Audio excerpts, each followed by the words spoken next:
Com certeza vai trazer uma palavra poderosa de Deus para a nossa vida. E eu queria que você estendesse as suas mãos para cá. Assim. Assim, eu sei que o Fabiano vai fazer, que o Fabiano é mais fera do que eu. Então você que nos assiste aí, né, se inscreva no canal da Igreja de Cristo, da Ipoçu, dá um like, toca o sininho, faz tudo o que for possível para se engajar nesse canal, siga, assista os vídeos, que com certeza, né, são pregações que vão edificar a sua vida. Estenda suas mãos para cá em nome de Jesus. Amém, Jesus. Meu Pai, usa o teu filho, meu Pai, para ministrar agora a tua palavra sobre a tua igreja. Não aquilo que queremos ouvir, mas aquilo que nós precisamos ouvir. Amém. Meu Pai, usa com ousadia, que caia por terra agora todo incômodo físico, em nome de Jesus, espiritual, e que seja ele usado e ousado na tua presença. Meu Deus, abençoa o teu filho grandemente nessa noite, com a tua palavra, com a tua graça, em nome de Jesus. Amém. Você tua bênção. amém. Eu quero cumprimentar os irmãos com a paz do Senhor Jesus Cristo, amém? Está fraco, eu quero cumprimentar os irmãos com a paz do Senhor Jesus Cristo, amém? Isso, nós estamos em meio a uma guerra e não é necessário que nós nos posicionemos como homens e mulheres de Deus. Ontem o pastor Marcelo lá no Sapê dizia que isso que nós estamos vivendo hoje já passou de uma guerra política, hoje é uma batalha do bem contra o mal. E nós entendemos que o inimigo de nossas almas, ele é astuto, ele é eficaz quando tenta aferir aquilo que Deus quer estabelecer por lei e ordem. Por isso Deus colocou no coração do nosso líder levantar uma campanha de clamor e de intercessão pelo Brasil e pelas nossas vidas. Porque segundo a palavra de Deus, feliz é a nação cujo Deus é o Senhor. E aonde o Senhor chega, o ambiente tem por ordem ser mudado. Porque por Ele, para Ele, porque por Ele e para Ele são todas as coisas. Amém, meus irmãos? Meus amigos, meus irmãos, abra sua Bíblia comigo no livro de Provérbios, capítulo 1, versículo 16.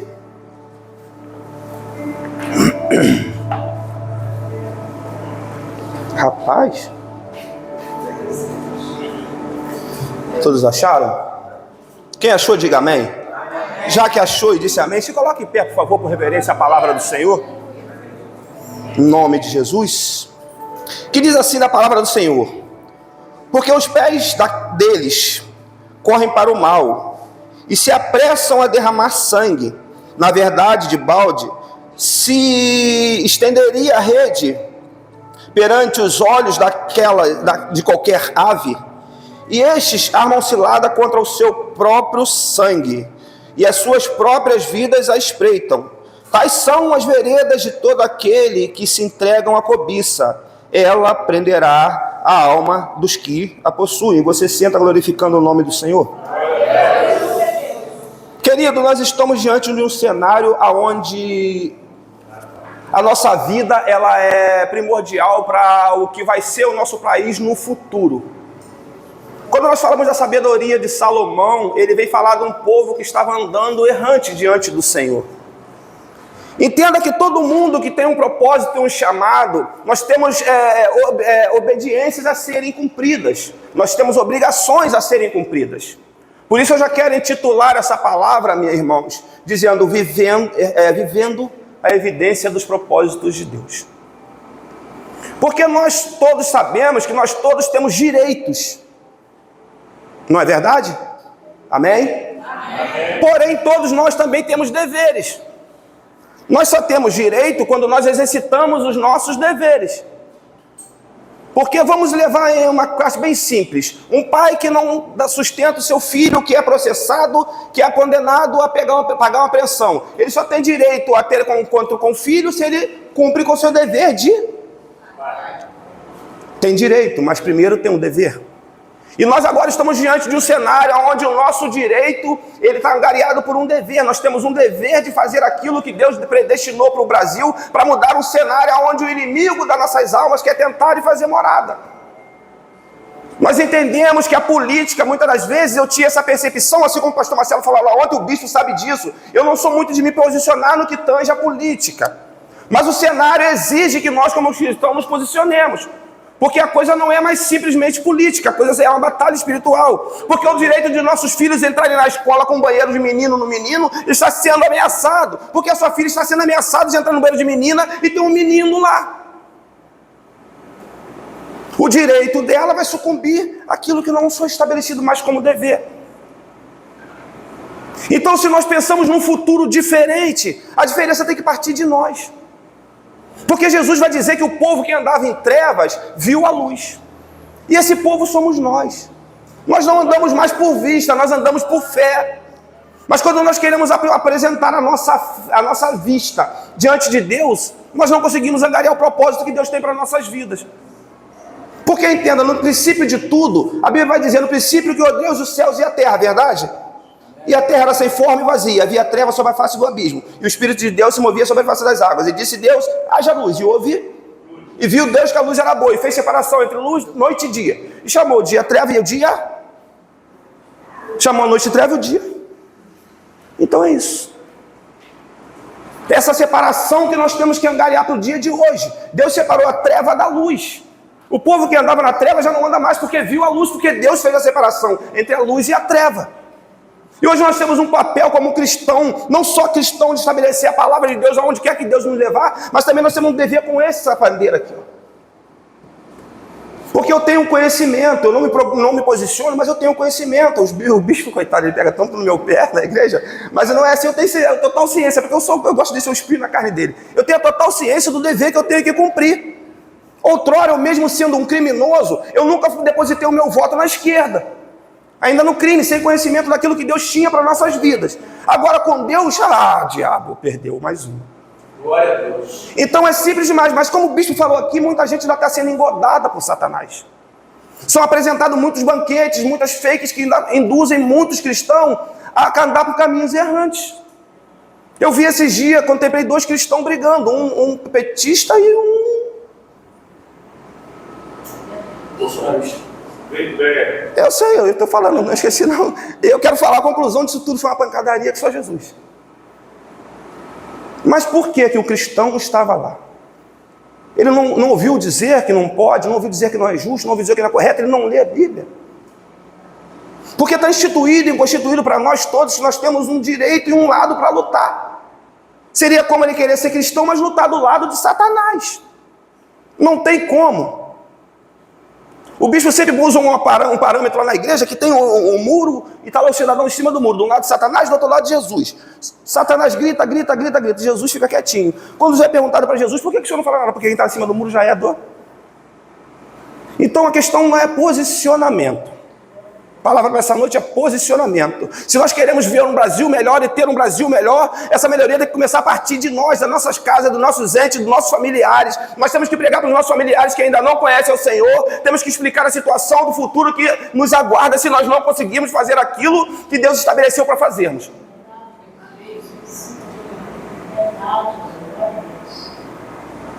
Evidência do seu chamado. Esse é o primeiro ponto. Hoje tem ponto, bicho. O ponto que eu separei está lá em Josué, mas eu não vou fazer menção, vocês vão entender muito bem. A Bíblia vai dizer que Moisés envia 12 espias a espiar uma terra. E no retorno desses espias, 10 tiveram um relatório negativo. A terra de Anaquim, são pessoas grandes, são gigantes bons de batalha. Mas 2 chegaram com a evidência do propósito de Deus, porque não andaram por vista, andaram por fé. Josué e Caleb. É porque muitas das vezes nós chegamos diante do nosso Deus, e Deus sabe de todas as coisas, nós todos os dias queremos apresentar o nosso problema para Deus. E Deus sabe de todos os problemas que nós passamos todos os dias, e o que iremos passar no dia que ainda vai se suceder. Mas o que nós temos que fazer então, presbítero Fabiano? Muda a trajetória da batalha. Apresenta a Deus para os seus problemas. Remanto, calar, basúria. Porque todos os dias nós queremos apresentar, Deus está doendo demais, Deus eu não consigo, Deus a porta fechou, Deus o meu marido está a ponto de ir embora, Deus a minha esposa não faz aquele angu gostoso que eu gosto, com bofe, com aquele negócio todo. Todos os dias a gente apresenta os mesmos problemas a Deus. E aí Deus quer, que novidade nós apresentamos para Deus? Por se Ele sabe de todas as coisas. Agora muda a maneira de você pelejar. Apresenta a Deus para os seus problemas. Coloca Deus na frente da sua vida. Eu, quando comecei a caminhar, eu era um leitor assíduo da palavra. Eu falei com o meu bispo, com o meu pastor. Eu passava de 12 horas do dia, 8 horas diante da palavra de Deus. Mesmo porque eu estava num centro de recuperação, não tinha muito o que fazer. Então ou vai ou racha. Só que com o dado tempo que a gente sai, que a gente ganha uma vida, a gente se sente livre e autossuficiente demais para poder querer caminhar e desafiar aquele que foi instituído como afligidor das nossas almas. É onde entra a soberba do nosso coração. Quando nós nos achamos autossuficientes demais, que nós somos, que nós sabemos e que nós podemos. Segundo a Bíblia, a soberba precede a queda. Mas a mesma Bíblia vai dizer que se 7 vezes cair o homem, o Senhor é fiel e justo para torná-lo a pôr de pé. Posso ouvir um amém? Amém. Aí melhorou. Entendeu? Então, quando nós evidenciamos a nossa vida no centro da vontade de Deus, é simples demais. E a nossa batalha ela está travada e não tem mais como nós retrocedermos. Mas aí se você chega para mim e fala assim, mas Fabiano, para o anticristo se cumprir, para se cumprir a palavra, o anticristo não tem que ser estabelecido na terra, mas querido, tem parâmetros e parâmetros para que isso se estabeleça. Eu não vou entrar nesse assunto aqui, que tal de escatologia é meio complicado, vai levar muito tempo. Eu prometo que eu paro antes das 11. Então, não adianta nós queremos adiar aquilo que Deus não estabeleceu para a nossa vida. Nós queremos colocar um ponto na palavra de Deus. A nossa parte é chegar lá no dia estabelecido e fazer o papel de cristão. Não é papel de crente, é papel de cristão. Cristão, pequenos cristos. Esse é o nosso papel. Porque foi para isso que nós fomos chamados. Foi para isso que nós fomos chamados. Porque de que adianta tanta cultura, se na hora que você tem que botar ela em prática, você se apresenta a pessoa mais leiga do mundo? Não é verdade? Porque as pessoas têm tanto conhecimento, tanta cultura, mas uma coisa tão simples de se resolver, as pessoas põem uma barreira tão grande e faz aquilo ao contrário do que deveria ser feito. E assim foi com os 10 espias que retornaram da terra. O relatório era contrário. Todos foram com a mesma capacidade de espiar, todos foram predestinados pelo mesmo Moisés. Todos estudaram na mesma escola, aprenderam no mesmo deserto, lutaram as mesmas batalhas contra o exército de Faraó, viram o mar vermelho se abrir, viram gigantes cair, viram tantas coisas acontecerem. Mas o relatório deles não era negativo àquilo que Deus tinha proposto. Apenas 2 voltaram com a visão de Deus. E quando nós nos colocamos no ponto de deturbar a nossa visão para ver aquilo que Deus colocou na nossa frente, a coisa se estreita um pouquinho. Ou, para ser mais claro, para quando nós fechamos os nossos olhos para aquilo que Deus quer nos mostrar. Porque nós somos desses. Muitas das vezes nós queremos fugir do problema, mas aí nós fechamos os olhos para nos fazermos inconscientes do problema. O que eu não sei, eu não tenho responsabilidade. Mas a sua responsabilidade está estabelecida desde o dia que você levantou sua mão e disse, Senhor, eu te aceito como meu único e suficiente Salvador. Ali você assumiu um compromisso de vida e de morte com Jesus Cristo, porque se necessário morrer por Ele, é isso que nós temos que fazer. Ou então nós não nos fazíamos cumprido da palavra que diz que por amor a Ele nós somos entregues à morte todos os dias. Mas Fabiano, você está falando de morte, mas não é para isso que nós vivemos. Nós vivemos para morrer, gente, por Cristo. O que nós mais devíamos ansiar era a morte. Imagina, você perto de Jesus. Esse deveria ser o nosso papel. Mas nós temos propósitos a serem cumpridos. Então nós não podemos antecipar o tempo determinado debaixo do sol pelo nosso Senhor. Então por isso é necessário que nós façamos a coisa certa no dia em que foi estabelecido para nós fazermos. Amém? Vamos ao segundo ponto. Observando o ambiente. Está lá em Números 13:32. Observação de ambiente. Nós temos uma batalha constituída aí que está TV, está rua, está jornal, está escola, está igreja, infelizmente. Todos têm o parâmetro daquilo que tem que ser feito. E você tem a visão, porque você é provido do dom da visão e da audição, então você tem discernimento para entender o que é certo e o que é errado. O ambiente que você está, ele proporciona a você ter a ciência daquilo que é certo a se fazer no dia a ser feito. Porque se nós formos olhar pelo outro lado do ambiente, muitos cristãos vão trocar a salvação por 1 quilo de picanha. Isso é o ambiente. Porque o povo volta o seu coração para a sua necessidade física. E E nós não vivemos pela necessidade física, nós não vivemos em carne, nós vivemos em espírito. Então isso é observação de ambiente. Quando nós observamos um ambiente que é proporcional às nossas vidas, não tem como retroceder. Porque como eu vou querer... falar nisso, a minha netinha acabou de nascer 2 minutos atrás, tá, gente? Deus seja louvado pela vida dela. Glória a Deus. Então, daqui a 15 anos, eu não vou querer que minha neta sente numa sala de aula e entre no banheiro com um galalau lá com o negócio de fora. Entendeu? Não tem lógica. Não é o futuro que eu quero para os meus filhos, para os meus netos. Então, se o futuro que eu quero para os meus filhos e para os meus netos vai além daquilo que a minha capacidade só pode fazer, então eu faço o que eu tenho que fazer e deixo o que eu não posso fazer para que Deus faça. Porque nós somos limitados para fazer. Mas o nosso Deus não. O nosso Deus não. Nosso Deus é dono de tudo e de todos. Eu costumo dizer que Deus não está no mundo, pastor Carlos. Deus não está no mundo. Porque se Deus estivesse no mundo, para Deus estar no mundo, Deus teria que ser menor do que o mundo. Então Deus estaria no mundo. Aí Deus seria Deus no mundo. Mas eu digo que o mundo está em Deus. Aí é diferente. Porque Deus é maior que o mundo. Então Deus não pode estar no mundo. O mundo está em Deus. Logo, nós estamos em Deus. O apóstolo Paulo, quando ele tem um encontro, eu falei esse texto com o pastor Ney no caminho, ainda há pouco, quando ele vai ter um encontro com Jesus no caminho para Damasco, e ele vai testemunhar isso lá atrás, na frente da carta aos Coríntios, ele vai dizer que conheceu um homem que se no corpo não sabe, mas se fora do corpo também não sabe, mas o Senhor sabe. Então quer dizer que a vontade dele, porque ele saiu para perseguir cristãos, ele saiu com ordem de matar e encarcerar cristãos, mas no meio do caminho de Damasco, foi constrangido por uma luz. E essa luz tinha nome, essa luz tinha um propósito angariado desde a criação do mundo. Assim como eu persegui os cristãos, os crentes lá da minha igreja, que, coitada da diaconisa Beatriz, como eu maldisse ela lá lavando a igreja, e eu querendo ficar sentado bebendo sequinho, não podia, tinha que levantar, né? Falava esses crentes do raio. E olha onde Deus me colocou. Deus falou, não vou nem te levar para outra, vou te botar para dentro aí, meu filho. Agora você vai lavar dentro e os outros vão te maldizer lá fora. E é assim, sofrendo as aflições como um bom soldado de Cristo. Eu entendi na carne o que é sofrer por amor a Cristo, porque coitada da irmã, ela não sabia, né? Eu maldizia na irmã.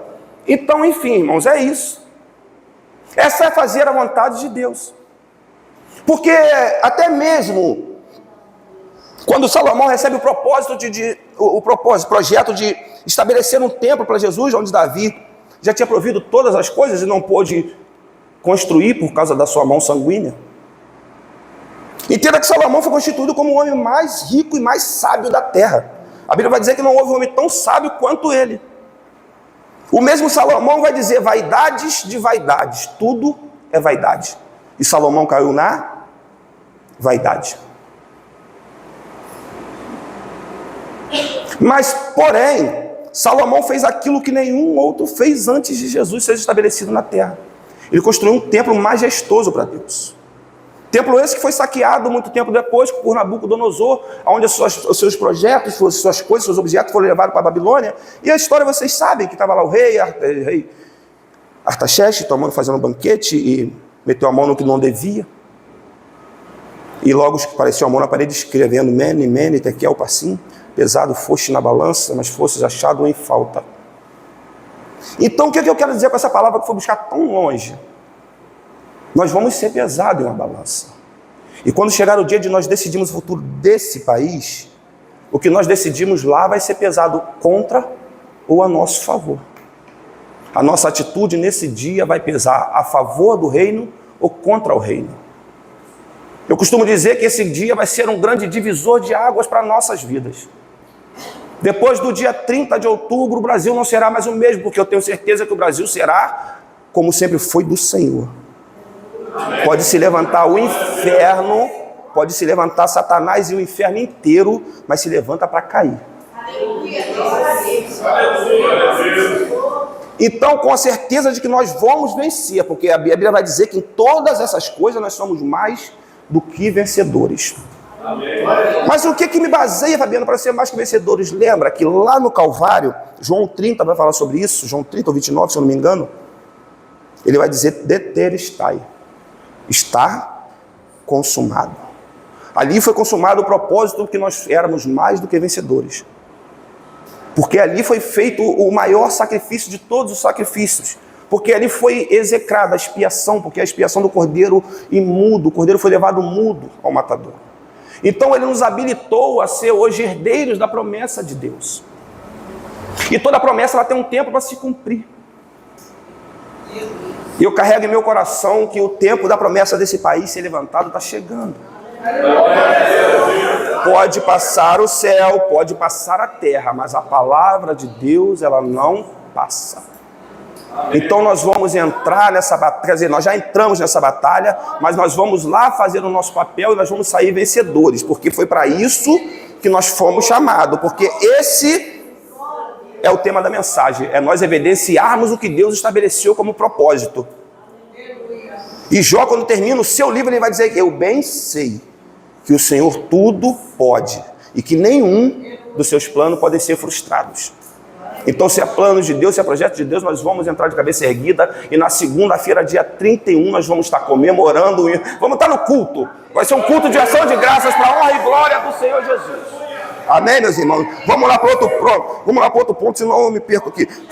Frustrando os projetos do inimigo. Frustrando os projetos do inimigo. Praticamente já falei, mas vamos falar mais um pouquinho. Como é que eu frustro os projetos de Satanás contra a minha vida? Eu me posicionando no centro da vontade de Deus. Tiago 4,7.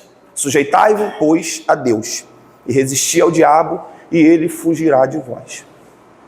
Esse é o segredo para você conseguir vencer as batalhas que o inimigo estabelece e constitui sobre a nossa vida. Porque não é fácil, pastores. Porque se eu fosse olhar com um olhar físico para essa situação que se estabeleceu hoje, eu estaria do outro lado. Porque o pastor Ney bem sabe, tem 8 meses que eu trabalho por minha conta mesmo. Eu sou serralheiro, o bispo sabe disso, pastor Marcelo. Tem 8 meses que eu dei uma solda ontem, por Deus do céu. A solda que eu botei combustível no carro para vir hoje. 8 meses que eu não faço nada. Aí você pergunta para mim, presbítero Fabiano, e como é que está a sua casa? Eu nunca exercitei tanta fé e nunca fui tão respondido como agora. A minha cozinha está há 8 anos que estava lá no cimento puro. Deus levantou condições e levantou o pastor Ney como enviado e foi lá. A cozinha está novinha, a mulher está toda feliz, toda jubilada. 8 anos eu ganhando misérias, gastando tudo a esmo e não fiz. No momento mais difícil da minha vida, a minha casa está para ser cercada há 8 anos e está lá sendo construído um muro. A minha varanda da frente está lá há 8 anos para ser estabelecida. No momento em que eu não tenho R$1 no bolso, a varanda está sendo construída. Isso me faz entender porque os planos de Deus não podem ser frustrados. Porque esse Deus, ele não pode se manifestar em meio à sua bonança, não pode. Se eu tenho tudo, Deus vai se manifestar em favor de quê? E eu entendi que Deus se manifesta nos nossos momentos mais difíceis. E eu tenho vivido isso hoje. Ontem eu falando com a minha esposa, eu falei, amor, nós nunca exercitamos tanto a nossa fé como esse tempo. E ela hoje já ligou, já quer botar armário de pia novo, já está lá, já foram fazer orçamento, está tudo lá. E eu não estou nem aí, vamos lá. Ontem nós já pagamos a metade, uma semana que vem nós pagamos a metade, a gente paga a outra metade, e assim Deus vai provendo. Por quê? Frustrando para os inimigos, se colocando na posição que Deus quis. Mas Fabiano, se você não tem como pagar, e se você não tem como é que você faz? Eu não faço. Eu deixo que façam por mim. Eu não faço, eu deixo que façam por mim. Deus levantou meu pastor, foi me ajudar. Deus levantou um vizinho que abençoou. Deus levantou meu pai, que eu quase não falava com meu pai. Comecei a falar depois que eu entrei para a igreja, porque ele não gostava da vida que eu levava. Na verdade, nem eu gostava. Então, hoje ele é um dos maiores abençoadores da minha vida. Hoje mesmo ele já falou que tem uma bênção reservada para mim. Eu falei, meu pai, não fica nervoso não. Reclama que seu coração está meio velho, então não se anseia muito não. Mas a bênção na volta eu pego. Então é assim que funciona. Por quê? Porque o plano de Deus é frustrado quando nós nos colocamos na posição. Porque Satanás vai olhando lá do abismo profundo dele e fala assim, agora é o fim desse rapaz, agora ele para. E Deus usou o bispo lá para falar na igreja para mim, vai me entregar uma palavra que falou assim, Deus vai te abençoar, porque em meio a todas as suas lutas, o que você não fez foi retroceder. Amém. E eu sempre gostei de uma boa briga. Sempre gostei de uma boa briga. Sempre. Eu não gostava de sair perdedor, mas sempre gostei de uma boa briga. E agora que eu brigo do lado vencedor da história, eu não me faço de difícil, nem me nego a me entrar numa briga pelo reino de Deus. Se tiver que ir no inferno pelejar em prol do reino, eu vou no inferno. E vou em nome de Jesus e tenho certeza que saio de lá vencedor. Porque a minha Bíblia vai dizer que ele tem a chave do abismo e do inferno. Então até do inferno o nosso Senhor é dono. Então nós não temos que temer as adversidades, as circunstâncias ruins que se levantam contra as nossas vidas para tentar nos fazer parar. Mas infelizmente muitos olham para a circunstância. Foi louvado lá na igreja ontem, as circunstâncias me dizem que esse é o meu fim. E realmente a circunstância diz. Mas só que Jesus diz ao contrário. Glória a Deus. Quando tudo parece que não tem mais solução, é aí que ele começa a agir em nossa vida. Glória a Deus. Porque quando nós estamos na necessidade de praticamente tudo nas nossas vidas, é o momento que nós nos voltamos o nosso coração mais para Deus. Porque quando nós estamos bem, nós temos tempo para tudo. Nós temos tempo para viagem, nós temos tempo para festa, nós temos tempo para churrascaria, nós temos tempo para amigo, nós temos tempo para televisão, nós temos tempo para estádio de futebol, menos para Deus. Mas quando tudo está difícil, que eu costumo dizer que quando a gente chega no fundo do poço, você não tem mais para onde ir, então você só tem como olhar para cima. E aí é a hora de você se levantar. E nesse livro de Números, onde falou, onde Moisés falece, Deus levanta Josué e diz: Josué, filho de Num, Josué, meu servo, é morto, põe-te de pé. É a hora que estabelece. Por quê? Porque no momento mais difícil, o cenário é de morte, mas Deus está liberando uma promessa para a vida de Josué. Porque quando tudo está escasso, é aí que Deus se levanta para dar vida, e vida abundante. E nós temos Josué como um líder excelente. Josué foi na batalha contra Senaqueribe, Josué foi na batalha contra Abimeleque, Josué foi na batalha contra Ai, Josué venceu quase que tudo. Josué teve intercessores como Moisés, Arão e Ur. Você imagina Josué no vale pelejando e os 3 lá intercedendo. É o nosso papel hoje pelo Brasil. Nós hoje precisamos de Moisés, Arão e Ur, que somos eu e você, para intercedermos pelo Brasil, porque enquanto a batalha acontece no vale, nós estamos no monte buscando, glorificando e exaltando o nome do Senhor Jesus. Porque não existe batalha que suporte a presença de Deus Todo-Poderoso. Porque quando Deus entra na guerra, quando ele diz para Josué: o Senhor pelejará por vós e vós calareis, é isso que ele está querendo dizer. O problema é que nós queremos nos bater muito, pastor Marcelo, quando nós estamos em guerra. Eu costumo dizer que siri, quando se bate muito na lata, não tem jeito, filho, vira tira-gosto. Então, se bater, você se machuca muito. Quanto mais você se bate, mais você se machuca. Existe tempo de calar. Existe tempo que você tem que ficar miudinho e deixar Deus agir, tomar conta da situação. Quer um exemplo? Jesus está fazendo a última ceia e está dizendo que anunciando a morte de que cada um vai morrer. Entre os discípulos, tá? Nós estamos na última ceia entre os discípulos. E Jesus fala que um vai ser decapitado, um vai ser pendurado para baixo, outro vai ser apedrejado. E chega a vez de João. Só que de João ele não cita. Levanta um discípulo, com ciúme, discípulo. Todos eles viram Jesus expulsar demônio, viram Jesus ressuscitar mortos, viram Jesus levantar enfermos, viram Jesus expulsar demônio. Todos eles, sem exceção.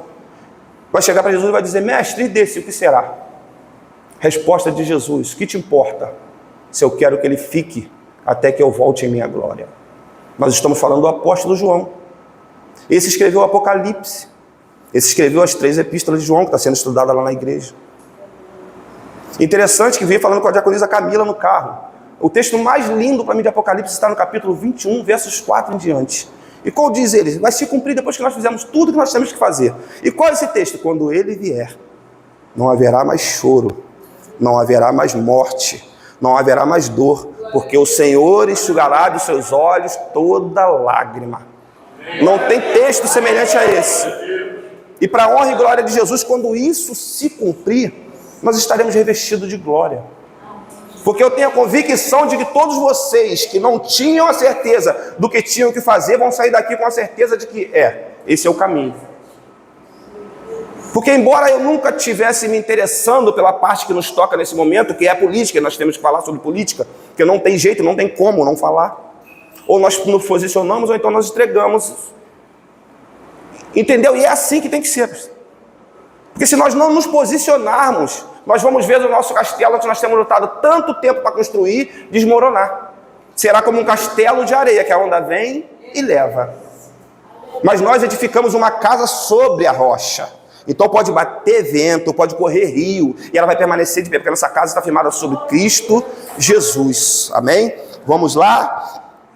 Levantando para fazer história. Essa é a parte boa. Primeira carta aos Coríntios, capítulo 13, está lá, levantando para fazer história. Embora nós estejamos num momento difícil de batalha espiritual e até mesmo física, porque nós temos debates que a coisa fica meio estreita. Tem até um padre lá que Deus abençoe a vida do padre. O que acontece? Foi um momento também que foi necessário Deus deixar acontecer isso, e nós ouvimos isso lá na casa do bispo, na terça-feira, que foi necessário que Deus deixasse acontecer. É o quê? Não, na casa do bispo onde ela estava, eu sei. Foi necessário que Deus deixasse isso acontecer para que nós entendêssemos que o propósito de Deus ia ter se cumprir de maneira excelente. Por quê? Porque se nós ganhássemos no primeiro turno, não seria Deus. Mas no segundo turno, Deus entra e faz justiça. Porque Deus de justiça... E tinha que se cumprir isso para que se cumprisse o propósito de Deus. E qual é o propósito de Deus? Unificar as igrejas que estavam dispersas. Porque hoje nós temos no Brasil 90%, se não 100% de cristãos que estão no clamor pelo Brasil. Nós conseguimos unir um corpo, acho que Jesus nunca conseguiu unir o corpo com tanta excelência como nesse momento. Onde nós resolvemos, foi necessário entrar uma coisa que era totalmente disfuncional, quando muitos consideravam que não deveria se misturar, inclusive eu falei com o pastor Ney que eu não gosto de misturar política com igreja, mas é necessário que nós vejamos as coisas da maneira que são. Então no momento nós temos que aplicar a igreja e a política e a igreja. Na verdade nós temos que aplicar Deus nas duas coisas. Porque se nós deixarmos o Brasil entregue a sua própria sorte, o futuro que nos aguarda vai ser um futuro bem desgraçado, com perdão da palavra. Aleluia. Porque o Brasil, ele não vive só de carne. O Brasil, ele não vive só de cerveja. O Brasil, ele não vive só de churrasco. Imagina vocês, nós nos negando a fazer aquilo que temos que fazer, e nós perdemos o direito do nosso culto racional ao nosso Senhor. Aonde serão os nossos cultos se nós não fizermos aquilo que temos que fazer? E onde vai estar o direito de nós carregarmos a nossa Bíblia pela rua, debaixo do braço? E onde vai estar o direito de nós chegarmos para aquele que está caído na rua e dizer: Jesus te ama? Isso tudo pode ser evidenciado com um gesto. Na verdade, com dois. Duas vezes. Duas vezes. Para que nós possamos, de uma vez por todas, exaltar e glorificar o nome do Senhor Jesus. Porque a luta, ela é necessária para que nós criamos casco para poder suportar o dia ruim que ainda há de vir. Porque ainda não, com certeza nós ganharemos essa batalha, mas os dias difíceis ainda virão. Mas o mesmo apóstolo Paulo diz que as aflições que nos atingem no tempo presente não há de se comparar com a glória que ainda está por vir. Amém. Então a evidência daquilo que nós temos que fazer é simplesmente fazer o que fomos chamados para fazer. O que nós fomos chamados para fazer? Presbítero Fabiano, a diferença. Toma uma atitude e seja uma bênção. Louvei, viu? Toma uma atitude e seja uma bênção. Esse é o processo, o propósito. Amém? Vamos lá. Esse é o ponto mais interessante da noite, bicho. Pega quinto ponto, falei 5 pontos, hein? Libertos para libertar. Eita, glória. João 8,32, essa todo mundo sabe, porque João 8,32, e conhecereis a verdade. Bispo, o senhor tem ensinado a verdade na igreja do Sapê? Você tem ensinado a igreja a verdade aqui, pastor Carlos e pastor Marcelo? Então todo mundo conhece a verdade. Então se todo mundo agir com o conhecimento que tem da verdade, então todos vão ser libertos pela verdade. E como que você vai ser liberto pela verdade? Agindo de maneira racional. Não vos conformeis com esse século, mas sedes transformado pela renovação do vosso entendimento ou da vossa mente, depende da versão que você estiver lendo. E isso é o que liberta. Porque o processo de libertação de uma pessoa, em vista de uma nação, ele é bem mais simples. Mas agora, meu presbítero Luan, o processo de libertação de uma nação, ele se torna mais simples quando as pessoas libertam a nação. Porque agora não vai ser a nação, não vai ser a pessoa liberando, vai ser uma nação lutando por uma nação. Vai ser simples assim. Nós somos no Brasil, o estudo está certo, O dízimo da igreja brasileira hoje, ele é maior do que o produto interno bruto da Argentina. Tá certo? Eu imagino que sim. Sim, então eu tô. Se o senhor imagina, eu tô. Então, entenda, olha o poder que nós temos de... olha o poder que nós temos como igreja. Nós temos um poder de, como igreja unificada de Deus, de fazer coisas que ninguém imagina. Nossas próprias mentes não é capaz de mensurar aquilo que nós podemos fazer quando nós estamos no centro da vontade de Deus. E o que é a história? Que ela termina o culto aqui. 8h30?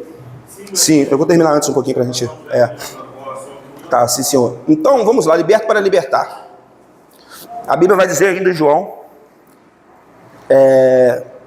se pois o Filho vos libertar, verdadeiramente serei livre. Quantos aqui são libertos por Jesus? Quantos aqui querem continuar libertos por Jesus?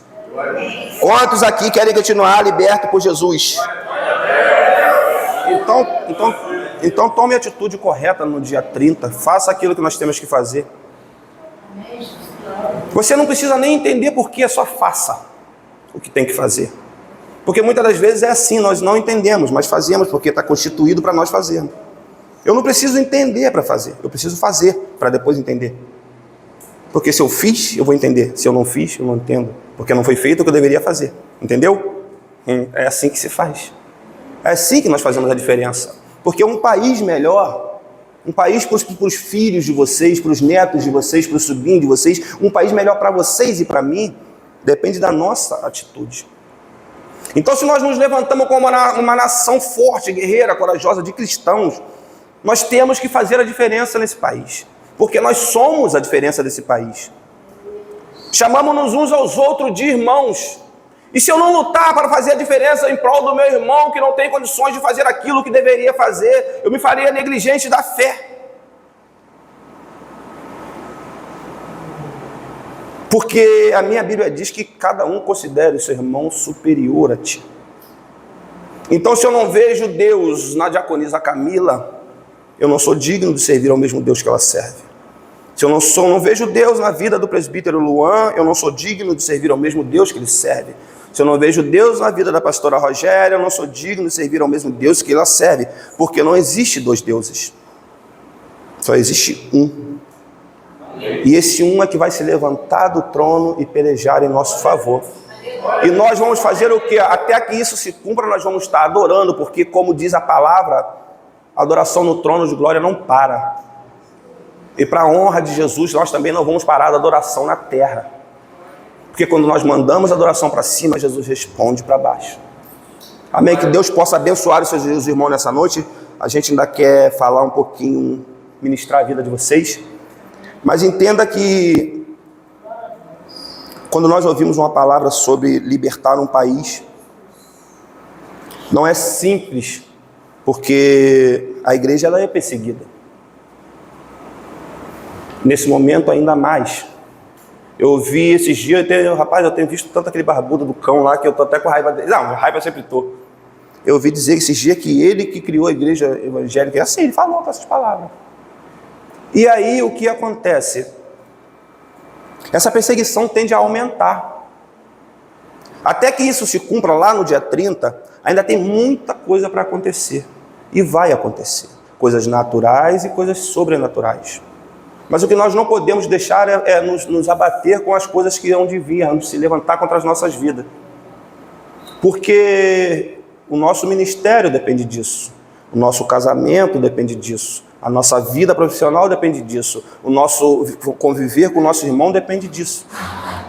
Porque tudo isso corre um sério risco, como eu já falei aqui, de ser sucumbido se nós não fizermos aquilo que fomos chamados para fazer no dia 22. Então nós vamos nos levantar e vamos fazer a diferença, porque nós fomos chamados como um exército de Cristo. E um exército de Cristo ele não perde nunca uma guerra. Ainda que uma batalha se torne muito difícil, nosso Deus peleja por nós, então nós venceremos. Porque pelejamos do lado daquele que é mais que vencedor. Então se coloca de pé nessa noite, em nome de Jesus. Eu não sei se todos aqui são cristãos. Aparentemente sim, né? Que o Espírito testifica.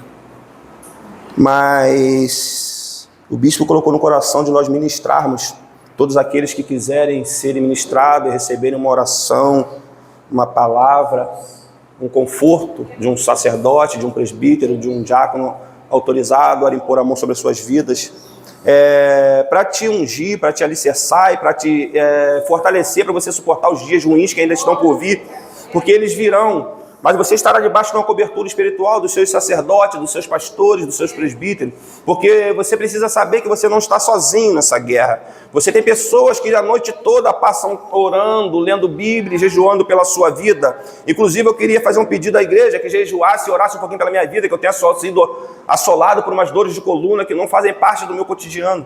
Eu fui dar uma corrida esses dias e eu fiquei paralisado na rua. Mas para a honra e glória de Jesus, hoje eu fui caminhar e não tive problema nenhum. E se tivesse também não me impediria de estar aqui, que se fosse de cadeira de roda eu viria, porque pereça eu e não a obra. Então, para que você receba essa unção, essa autoridade, se vocês quiserem receber, em nome de Jesus eu creio que querem, para suportar esses dias difíceis, podem vir, que nós vamos orar por você, em nome de Jesus. Bispo.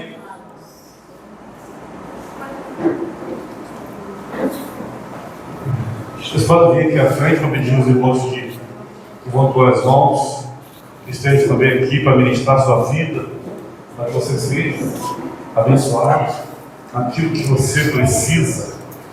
Se você quiser, tiver alguma questão de enfermidade, de dor, eu quero orar por essa pessoa. Pode orar, pessoal, pode orar. Bom, os que foram autorizados sabem o que foram, não vou chamar mais, eu não chamo mais. Amém.